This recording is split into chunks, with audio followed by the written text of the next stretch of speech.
Hi hello ನಮಸ್ಕಾರ. Black pressure ಟಾಕ್ಗೆ ಸ್ವಾಗತ ಸುಸ್ವಾಗತ. ವೀಡಿಯೋಸ್ ನೋಡ್ತಾ ಇದ್ದೀರಾ, ಬಟ್ ಲೈಕ್ ಮಾಡ್ತಿಲ್ಲ, ಕಮೆಂಟ್ ಮಾಡ್ತಿಲ್ಲ, ಶೇರ್ ಮಾಡ್ತಿಲ್ಲ. ದಯವಿಟ್ಟು ಲೈಕು ಶೇರು ಕಮೆಂಟ್ ಮಾಡಿ, ನಮಗೂ ಒಂದು ಮೋಟಿವೇಶನ್ ಆಗುತ್ತೆ. ಹೀಗೆ ಸಪೋರ್ಟ್ ಮಾಡ್ತಾಯಿರಿ. ಮಿರಾಯ್, ನಾನು ರೀಸೆಂಟಾಗಿ ಮಿರಾಯ್ ಟ್ರೈಲರ್ ರಿವ್ಯೂ ಮಾಡಿದ್ದೆ. ಅದರಲ್ಲಿ ಹೇಳಿದ್ದೆ ನಾನು ಫ್ಯಾಂಟಸಿ ಮೂವಿ ಅಂದರೆ ತುಂಬ ಇಷ್ಟ ಅಂತ. ಈಗಲೂ ನನಗೆ ಫ್ಯಾಂಟಸಿ ಮೂವಿ ಅಂದರೆ ತುಂಬ ಇಷ್ಟ. ಅಡ್ವೆಂಚರ್, ಫ್ಯಾಂಟಸಿ, ಥ್ರಿಲ್ಲರ್ ಮೂವೀಸ್ ಅಂದರೆ ತುಂಬ ಇಷ್ಟಪಡ್ತೀನಿ.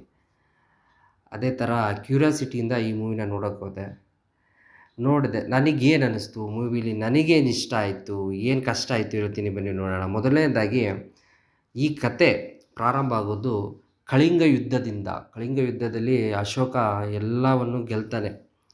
ಆದರೆ ಅವನ ಮನಸ್ಸಲ್ಲಿ ಏನು ಉಳಿಯುತ್ತೆ ಅನ್ನೋದೇ ಕತೆ. ಅವನು ಎಲ್ಲ ಗೆದ್ಮೇಲೆ ನೆಕ್ಸ್ಟ್ ಏನು ಅನ್ನೋದನ್ನು ಅವನು ಚಿಂತಾಭ್ರಾಂತನಾಗಿ ಅವನು 9 ಗ್ರಂಥಗಳನ್ನ ರಚಿಸ್ತಾನೆ. ಸ್ಟೋರಿ ಸ್ಪಾಯ್ಲರ್ ಏನಿಲ್ಲ, ಸ್ಟಾರ್ಟಿಂಗಲ್ಲಿ ಇದು ಗೊತ್ತಾಗುತ್ತೆ, ಬಟ್ ನಿಮಗೆ ಕೊನೆಗೆ ಬೇರೆ ಥರ ಅರ್ಥ ಆಗುತ್ತೆ. 9 ಗ್ರಂಥಗಳೇನು, ಆ ಗ್ರಂಥಗಳ ಶಕ್ತಿ ಏನು ಅನ್ನೋದೇ ಸಿನಿಮಾ ಕತೆ. ಆ ಗ್ರಂಥಗಳಿಗೆ ಕಾವಲುಗಾರರು, ಯೋಧರನ್ನು ನೇಮಿಸ್ತಾರೆ. ಆ ಯೋಧರು ಯಾರು, ಅವರ ಕೆಲಸ ಏನು, ಆ ಗ್ರಂಥನ ಹೇಗೆ ಕಾಪಾಡ್ತಾರೆ ಅನ್ನೋದೇ ಕತೆ. ಆ್ಯಂಡ್ ಅದರ ಮೇಲೆ ಒಬ್ಬ ದುಷ್ಟನ ಕಂಡು ಬೀಳುತ್ತೆ. ಎಲ್ರಿಗೂ ಸ್ಟೋರಿ ಫ್ಲಾಟ್ ಆಲ್ರೆಡಿ ಅರ್ಥ ಆಗಿರುತ್ತೆ. ಆ್ಯಕ್ಚುಲಿ ಡೈರೆಕ್ಟ್ರು ಆಲ್ರೆಡಿ ಹೇಳಿದ್ದಾರೆ, ಕತೆನ ನಾವು ಇದೇ ಥರ ಮಾಡಿದ್ದೀವಿ ಅಂತ. ಆಲ್ರೆಡಿ ಡೈರೆಕ್ಟ್ರು ಎಲ್ಲ ಇಂಟರ್ವ್ಯೂಲಿ ಹೇಳಿರೋದ್ರಿಂದ ಕತೆ ಬಗ್ಗೆ ಇನ್ನೂ ಹೇಳ್ತಾ ಹೋಗೋದು ಏನೂ ಇಲ್ಲ ಕತೆ. ಬಟ್ ನನಗೆ ಇಷ್ಟ ಆಗಿದ್ದು ಮೂವಿಲಂದರೆ ಗ್ರಾಫಿಕ್ಸ್ ಗುರು. ಗ್ರಾಫಿಕ್ಸ್, VFX ಸೂಪರಾಗಿ ಮಾಡೋರು. VFX ಅಂತೂ ಹೈಲೈಟು ಮೂವಿಲಿ. ಆ್ಯಂಡ್ ಒಂದು ಫೈಟ್ ಕಂಪೋಸ್ ಮಾಡ್ಕೊಂಡಿದ್ದಾರೆ ವಿಲನ್ಗೆ. ಆ ಕಂಪೋಸಿಂಗ್ ಸಖತ್ತಾಗಿ ಮಾಡಿದ್ದಾರೆ. ಆ ವಿಲನ್ ಆ ಫೈಟ್ನ ನಾನು ಮತ್ತೊಂದು ಸರಿ ಆ ಮೂವಿನ ಆ ಫೈಟ್ಗೋಸ್ಕರ ನೋಡ್ತೀನಿ ಅಂತ ಅನ್ಸ್ಕೊತದೆ, ಅಷ್ಟು ಚೆನ್ನಾಗಿ ಮಾಡಿದ್ದಾರೆ. ಆ್ಯಂಡ್ ಹೀರೋಗೆ ಪ್ರತಿಯೊಂದು ಎಲಿವೇಶನ್ಸು, ನಿಮಗೆ ಪ್ರತಿಯೊಂದು 15 ನಿಮಿಷಕ್ಕೊಂದು ಎಲಿವೇಶನ್ ಸಿಕ್ಕುತ್ತೆ ಮೂವಿಲಿ. ಪ್ರತಿಯೊಂದು ಸೀನು ಓಕೆ. ಆ್ಯಂಡ್ ಎಲ್ಲೂ ನಿಮಗೆ ಫಿಲಮ್ ಡ್ರಾಪ್ ಆಗೋಕ್ಕೆ ಬಿಡೋಲ್ಲ. ಆ ಡ್ರಾಪ್ ಆಗೋ ಮೂಮೆಂಟಲ್ಲಿ ಕಾಮಿಡಿ ಹಾಕಿದ್ದಾರೆ. ಆ್ಯಂಡ್ ವೇಸ್ಟೇಜ್ ಸಾಂಗ್ಗಳು, ಕೆಲ್ಸಕ್ಕೆ ಬರೆದಿರೋ ವೇಸ್ಟ್ ಸಾಂಗ್ಗಳು ಎಲ್ಲೂ ಇಲ್ಲ. ಆ ಸಾಂಗ್ ಬೇಕಾಗಿರಲಿಲ್ಲ, ಓಕೆ, ಆ ಸಾಂಗ್ನ ತೆಗೆದಾಕಿದ್ದಾರೆ. ಸಾಂಗ್ಗಳು ಬೇಡ ಅನಿಸೋದು ಇಲ್ಲ ಈ ಮೂವಿಲಿ ಸಾಂಗ್ ಬೇಕು ಅಂತ. ಆ ಥರ ಕಥೆನ ಮಾಡ್ಕೊಂಡಿದ್ದಾರೆ.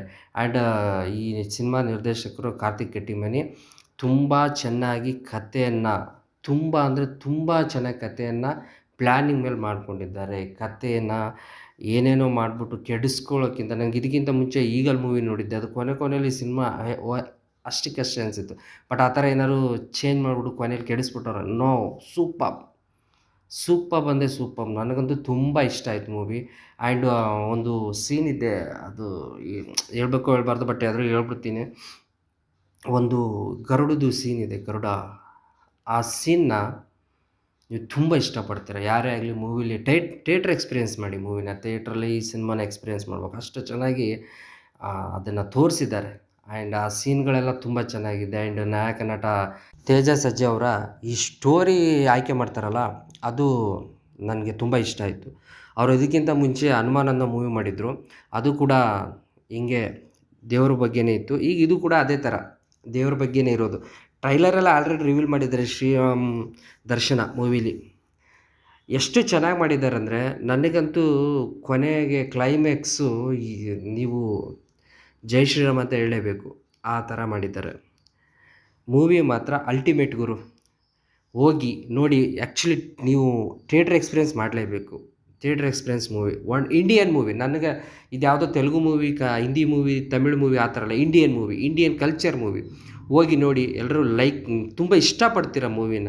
ಆ್ಯಂಡ್ ಈ ಸಿನಿಮಾದ್ದು background music, BGM, wow, super. Music director Gowra Hari ಅಂತ ತುಂಬ ಚೆನ್ನಾಗಿ ಮ್ಯೂಸಿಕ್ ಮಾಡಿದ್ದಾರೆ. ಆ್ಯಂಡ್ ಫೈಟ್ ಸೀಕ್ವೆನ್ಸ್ ಅಂತೂ ನನಗೆ ತುಂಬ ಇಷ್ಟ ಆಗಿದೆ. ಅವರು ಫೈಟ್ ಸೀಕ್ವೆನ್ಸ್ನ ನಾನು ತುಂಬ ಚೆನ್ನಾಗಿ ಅವರು ಡಿಸೈನ್ ಮಾಡ್ಕೊಂಡಿದ್ದಾರೆ. ಅಷ್ಟು ಚೆನ್ನಾಗಿ ಡಿಸೈನ್ ಮಾಡ್ಕೊಂಡಿದ್ದಾರೆ ಫೈಟ್ ಸೀಕ್ವೆನ್ಸ್ನ. ಆ್ಯಂಡ್ ಬಾಲಿಶವಾಗಿ ಏನೂ ಇಲ್ಲ. ನನ್ನ ಪ್ರಕಾರ is A good movie, is A worth movie. ಹೋಗಿ ಥಿಯೇಟ್ರಲ್ಲಿ ನೋಡುವಂಥ ಒಳ್ಳೆ ಮೂವಿ. ನನ್ನ ಬ್ಲಾಕ್ ಬಸ್ಟರ್ ಟಾಕಲ್ಲಿ ನಾನು ಹೇಳ್ತಿರೋ ಬ್ಲಾಕ್ ಬಸ್ಟರ್ ಮೂವಿ ಇದೆ ಅಂತ ನಾನು ಅನ್ಕೊತಿದ್ದೀನಿ. ತುಂಬ ಚೆನ್ನಾಗಿದೆ. ಅವರು ತೆಲುಗಲ್ಲಿ ಇದಕ್ಕಿಂತ ಮುಂಚೆ ರಾಜಮೌಳಿ, ಸುಕುಮಾರ್ ಅವರಂಥ ನಿರ್ದೇಶಕರು ಮಾಡಬೇಕು ಅಂತಿದ್ರು. ಅವರು ಕೂಡ ಇಷ್ಟಪಡೋ ಹಾಗೆ ಮನಿ ಈ ಮೂವಿನ ಡೈರೆಕ್ಷನ್ ಮಾಡಿದ್ದಾರೆ. ತುಂಬ ಚೆನ್ನಾಗಿದೆ, ಹೋಗಿ ನೋಡಿ. ಆ್ಯಂಡ್ ನನ್ನ ಈ ರಿವ್ಯೂ ನಿಮ್ಗೆ ಇಷ್ಟ ಆದರೆ ಲೈಕ್ ಮಾಡಿ, ಕಮೆಂಟ್ ಮಾಡಿ, ಶೇರ್ ಮಾಡಿ. ಇಷ್ಟ ಆಗಿಲ್ಲ ಅಂದರೂ ಕಮೆಂಟ್ ಮಾಡಿ. ದಯವಿಟ್ಟು ಸಬ್ಸ್ಕ್ರೈಬ್ ಮಾಡಿ. ಇನ್ನೂ ವೀಡಿಯೋಗಳು ನಿಮಗೆ ಬರುತ್ತೆ. Thank you very much. And ಈ ಮೂವಿ ನೋಡಿದ್ಮೇಲೆ ನೀವು ಜೈ ಶ್ರೀರಾಮ್ ಅಂತ ಹೇಳ್ತೀರಾ, ಜೈ ಶ್ರೀರಾಮ್.